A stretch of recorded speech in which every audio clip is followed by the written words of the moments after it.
Ce mardi 20 juin à 18h30 s'est déroulé en l'église protestante unie de Cannes un concert inaugural du Nouvel Orgue.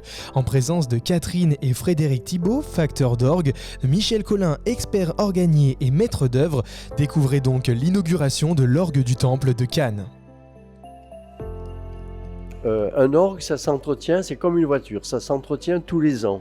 On fait la vidange, on fait les freins. Mais un orgue, une fois de temps en temps, il faut faire un relevage.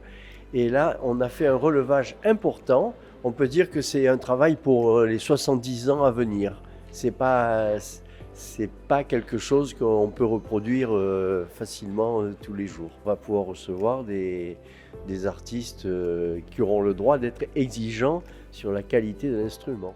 Un orgue, c'est d'abord un instrument fabuleux. C'est sans doute l'instrument de musique le plus tonitruant, celui qui peut faire les effets les plus magnifiques. Du coup, c'est vraiment un instrument qui va pouvoir non seulement accompagner les fidèles le dimanche à l'église, mais surtout un orgue de concert qui va permettre d'organiser tout au long de l'année des concerts pour de la musique religieuse ou de la musique profane, parce qu'un orgue, c'est vraiment pour tout le monde, et c'est un instrument qui s'adresse à tous. J'espère en tout cas que ce sera un instrument où les Cannois pourront se retrouver ici et écouter la musique. La musique, c'est quand même ce qu'il y a de plus beau dans la vie.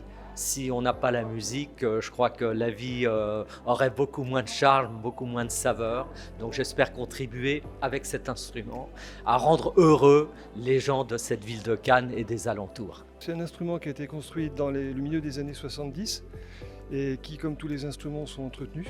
On entretient les mécanismes, on accorde régulièrement, mais au bout de 50 ans, les mécanismes sont hors d'état et du coup, il faut démonter et restaurer. Ça a été très long, parce qu'il y a toujours des centaines, voire des milliers d'heures de travail. On a en plus commencé avant le premier confinement et le chantier s'est terminé après le dernier confinement. Donc il y a eu un temps d'arrêt également. Alors cet instrument donc, qui a un style visuellement assez moderne, on le voit par le buffet, ses formes un petit peu strictes, un petit peu plus angulaires que rondes. Je crois qu'il n'y a pas beaucoup de formes rondes à part celle des tuyaux et qui utilise des métaux de couleurs différentes pour donner un peu de vie. C'est la sonorité qui compte et c'est ce à quoi nous nous sommes attachés. Avec le facteur d'orgue, il est bien évident qu'une restauration, c'est comme une très grosse réparation sur un véhicule, ne vous donnera jamais une voiture absolument neuve, mais en tout cas, elle peut être tout à fait aussi fiable que si elle avait été neuve. Durant cette inauguration, de nombreuses œuvres réalisées par Jean-Sébastien Bach ou encore Alessandro Marcello ont été jouées conjointement par Catherine Hiver qui, elle, a pratiqué de l'orgue et Vincent Tison ayant joué du hautbois. Ce concert inaugural de l'orgue de l'église protestante unie de Cannes a permis de fêter en avance la fête de la musique.